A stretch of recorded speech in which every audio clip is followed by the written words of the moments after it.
Good morning, Jesus. Good morning, Pastor Bob, Sister Cynthia Librado, Pastor Joel, and Sister Lydia Buhia. Magandang umaga sa lahat. Tiko pa prayer mates at saka sa mga prayer warriors at sa lahat na nakakasama natin ng regular at mga bisita dito sa ating morning devotion ng New Life Fellowship, United Pentecostal Church, Hong Kong.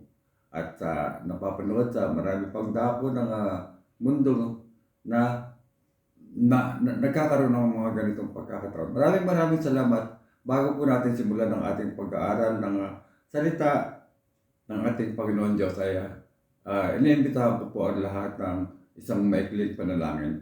Lord Jesus, maraming salamat o God. Hallelujah. Narito naman kami muli upang tumanggap ng iyong mga katagubilin, ng iyong mga salita, O God, hallelujah, Lord Jesus. At magkaisa kami, O God, hallelujah, sa pananalangin, O God, hallelujah. At madagdagan din naman ang aming mga pananampalataya, ang aming kaalaman sa iyong mga katotohanan. Ito ay magamit namin sa aming mga paglilingkod sa iyo sa loob ng iyong banal na iglesia. All glory, honor, and praise belong unto you, Jesus Christ of Nazareth, our Lord, our God. Amen, amen, and amen. Praise God. So, sa pagsisimula po ng ating gawain sa umagang ito, nais kong ipaabot sa inyo ng ating subject sa araw na ito ay tungkol sa evangelism, sa paghahayo ng pamamahagi ng salita ng ating Panginoon Diyos.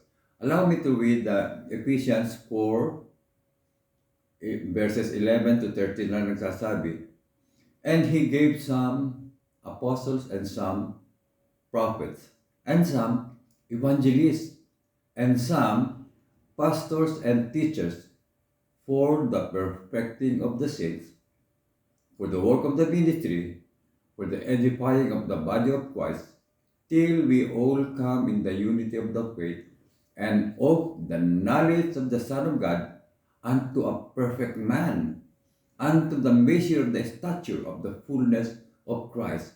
Praise God. So, napakalinaw na ito ng ibinigay ng ating sinasabi ng ating sa banal na aklat ng mga tungkulin na ito na ibinigay. Praise God. Ito po yung tinatawag na fivefold ministry. Praise God. Nakita natin na yung goals po, yung layunin po ng fivefold ministry is to perfect the saints, for the work of the ministry, and for the edifying of the body of Christ. Praise God.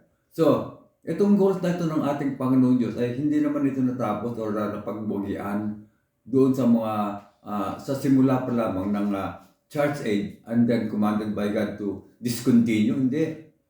Kundi ito ay necessity to exist in operation until the end. Kinakailangan matapos ito at ito hindi natapos ng just in 33 AD at saka yung mga sumunod pa mga taon, kundi ito ay kinakailangan magpatuloy hanggang sa conclusion of the church itself, ultimately ending. Magtatapos ito in catching away of the bride, the body, the church, by our Lord Jesus Christ Himself. Praise God. Anong sabi sa 13? Binasa natin kanina. Till we all come in the unity of the faith and of the knowledge of the Son of God, unto a perfect man, unto the measure of the stature of the fullness of Christ. Praise God. So hanggang kailan ito matatapos? Yung sinasabing fullness of Christ, kailan yan? Sa Matthew 24:14 ang sinasabi rito, "And this gospel of the kingdom shall be preached in all the world for a witness unto all nations, and then shall the end come." So hanggang kailan yan? Praise God. Kailan mangyayari yan? Kinakailangang maipahayag muna sa buong mundo. Lahat ng nilikha ng ating Panginoon Diyos na sa buong sangkatauhan at saka pa lamang darating yung katapusan. Kinakailangan ipangaral natin ito kagaya ng sinasabi ni Apostle Paul sa Romans 1:16. For I am not ashamed of the gospel of Christ. Bakit? For it is the power of God unto salvation to everyone that believeth. Praise God. Ang mahalaga dun ay naparating natin sa kanila, no? Dahil ito yung kapangyarihan ng ating Panginoon Diyos para sa kaligtasan sa lahat ng maniniwala at sumasampalataya. Praise God. Ang gospel mo mga kapatid ay message. No? It's the message that Jesus said, ang ating Panginoong Kristo ay nagliligtas. Pero ito po yung mensahe that salvation is for the whosoever will. Ang ibig sabihin po ng whosoever will, no? Yun pong naniniwala, yung sumasampalataya, yan ang pipiliin niya. Praise God. Whosoever will, gaya ng sinasabi sa Revelation 22:17, no? Whosoever will. Let him take the water of life freely. Praise God. Now, tingnan lang natin yung isang bahagi ng fivefold ministry. Mag-concentrate tayo. Gaya ng pamagat ng ating lesson sa araw na ito, yung evangelism. So, pag-aralan natin yung office of evangelism. Ito po yung gathering for that government which is in the middle of the fivefold ministry. Evangelism, mga kapatid, may be summarily called or defined as winning souls for Jesus. Pero merong warning, merong paalaala, merong tagubilin. Si Apostle Paul sa kanyang spiritual son na siya Timothy, sa 2 Timothy 4:5, ano sabi? But watch thou in all things, endure afflictions. Praise God. Do the work of an evangelist, make full proof of thy ministry. Praise God. Basahin po natin yung 1-5 ng 2 Timothy. Praise God. Yung andyan yung admonition, yung definite instructions at saka precaution ni Apostle Paul. Now, alam natin mga kapatid na yung Great Commission ay merong 5 command.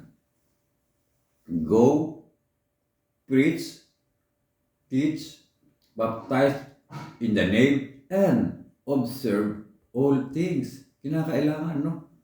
Yung po ang mensahe ng salvation, ng kaligtasan na pinag-utos, commanded by our Lord Jesus Christ, ay sa tatlong okasyon niya ito ipinahayag. Sa Jerusalem, sa Galilee, at saka sa Mount of Olives. 3 beses niya na pinagtagubilinan sa kanyang mga tawag dito, disciples. Praise God. Now, mga kapatid, ang motibo po ng isang soul winner must be pure. Ano ang sabi sa 1 Timothy? Hindi yan pwede na kasi na yung winning souls na yung dahil mananalo ka lang sa argument, no? Hindi. Ang sabi, isa sa mga pinagtatalunan ng mga iba kasi, no? Yung 1 Timothy 3:16, and without controversy, great is the mystery of godliness. God was manifest in the flesh, justified in the spirit, sin of angels. Ito, preach unto the Gentiles, believe on in the word, and then receive up into glory. Yan po ang ating Panginoong Jesucristo. Kaya naman mga kapatid, kinakailangan ito'y maunawaan nila. Ang motibo po mga kapatid ng soul winner, kinakailangan maging lantay or pure. Praise God. At dapat nating maalaman kung tayo man ay magiging soul winner or soul winner.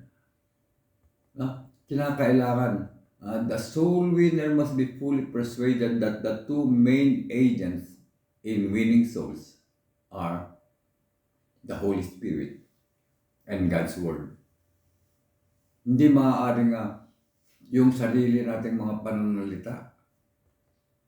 Kinakailangan yung salita ng ating Panginoong Diyos, kagaya ng sinasabi sa Romans 10:17. So then faith. Gusto natin magkaroon sila ng pananampalataya kahit na tayo. Faith cometh by hearing. Anong pakikinggan natin? Hearing by the word of God. Kaya nga ang paniniwala ay nanggagaling sa pakikinig. At ang pakikinig ay sa pamamagitan ng salita ni Kristo. Praise God. Isa sa sinasabi kanina, no, yung binasa natin kanina na First Timothy 3:16. Praise God. Ito ay pinaliwanag po mga kapatid sa 1 John 5:20. Ano ang sabi? And we know that the Son of God is come and had given us an understanding that we may know Him that is true, and we are in Him that is true, even in His Son, Jesus Christ. This is the true God and eternal life. Ito po yung sinasabi sa kanina sa Ephesians 4:13, no? Knowledge of the Son of God. Sa Luke 24:25, sinabi ng ating banal na aklat na ano ang ginawa ng ating Panginoong Kristo dahil hindi maunawaan nung kanyang mga disciples. Ang sabi sa 24:45 para Christ, then opened He their understanding. Binuksan niya ang pangunawa upang maunawaan, lirip, napakalalim na Tagalog, no? Maunawaan ang gusto ng kanyang mga disciples, yung kanyang mga pinapaliwanag. Ano pa ba ang dapat nating malaman? Ano ba ang dapat nating asahan or expect na tayo ay binigyan na ng understanding and we know Him that is true and we are in Him that is true and that we know Jesus Christ, the true God and eternal life. Ano pa ba? Ano ba ang dapat nating asahan or i-expect ngayon na binigyan na tayo ng understanding? Praise God. Sa Daniel 11:32 ang sabi para praise, but the people that do know their God shall be strong and do exploits. Praise God. Ang sabi sa Tagalog, ngunit ang bayan na nakakakilala ng kanilang Diyos ay magiging matibay at gagawa ng kabayanihan. Pero again, ang sinasabi nga sa 2 Timothy, but watch thou in all things, endure afflictions, do the work of an evangelist, make full proof of thy ministry. Praise God. Mga kapatid, ulitin ko lang yung tatlong dako na sinagtagubilinan ng ating Panginoong Kristo. Sa 2 Corinthians 5:20 ang sabi, now then, we are ambassadors for Christ, as though God did beseech you by us. We pray you in Christ's stead, be ye reconciled to God. Yan yung kanyang layunin. Isa yan sa layunin ng ating Panginoon Kristo.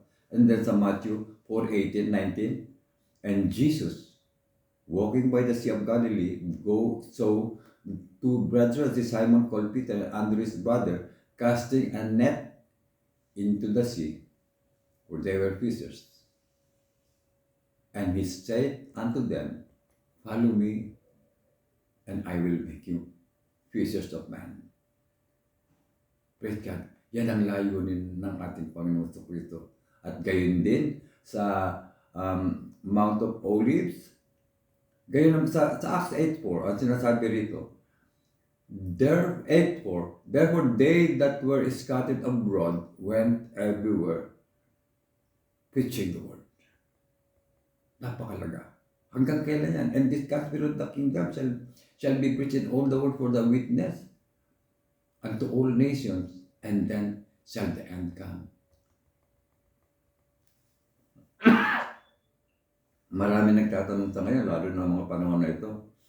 Marami tayong makikita mga posting na babalik na ang ating Panginoon sa Kristo. Kapag nandyan na lahat ng mga signs. Pero, dapat munang matupad ang tungkulin ng bawat isa sa atin bilang mga evangelist, na maihayag sa lahat ng nilalang ang salita ng ating Panginoon Diyos, ang gospel, the gospel of the kingdom, the gospel of Christ. For it is the power of God unto salvation. Praise God. Hallelujah. Mga kapatid, in conclusion, my dearly beloved brothers and sisters in Christ, remember, we are co-workers of Christ. His ambassadors, soldiers of our Commander-in-Chief, part of His body, bawat isa sa atin, the church.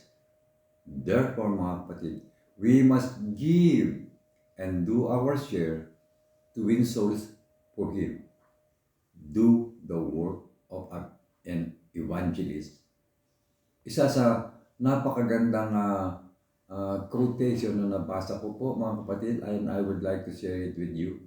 Sinasabi po na a great commitment to the great commandment and the great commission will make you a great Christian.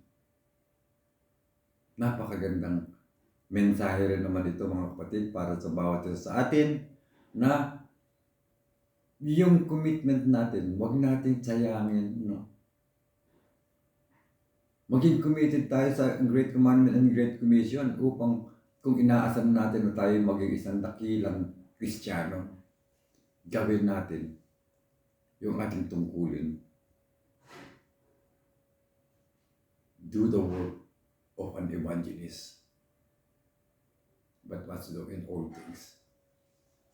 Lahat ng mga bagay ay sa pamamagitan ng salita ng ating Panginoong Diyos at sa Kanyang Espiritu na kinakailangan lagi natin makasama. Maraming salamat, mga kapatid, at minsan pa ay binabati ko ang bawat isa sa isang magandang umaga at kung saan man dapat tayo naroon na ibang time zone. A blessed day to each and everyone. Maraming salamat, Pastor Bobby, Sister Cynthia Librado, at sa lahat ng Tico, the Night of Praise, prayer team. Maraming salamat at panalangin natin sa ating Panginoon Diyos na binigyan tayo ng ganitong muling pagkakataon. Lord Jesus, maraming salamat, O God, hallelujah, sapagkat hindi mo kami hinayaan na magutom, O God, hallelujah, sapagkat tuwing umaga ay binubusog mo kami ng iyong mga salita na siyang pagkain ng aming kaluluwa. Lord Jesus Christ, hallelujah, Lord Jesus, tulungan mo bawat sa amin na maunawaan namin ang lubusan ng iyong mga katotohanan, O God, hallelujah, sapagkat ito ang siyang ilaw sa aming paanan at liwanag sa aming mga paglalakbay, O God, hallelujah, hanggang makarating kami sa kasadalan ng aming mga pananampalataya, hallelujah, hanggang dyan sa iyong kaitaasan. Thank you so much, Lord Jesus. All glory, honor, and praise belongs unto you. Amen, amen, amen. Jesus Christ of Nazareth, our great God and Savior. Amen. Once again, maraming salamat po, and God bless everyone.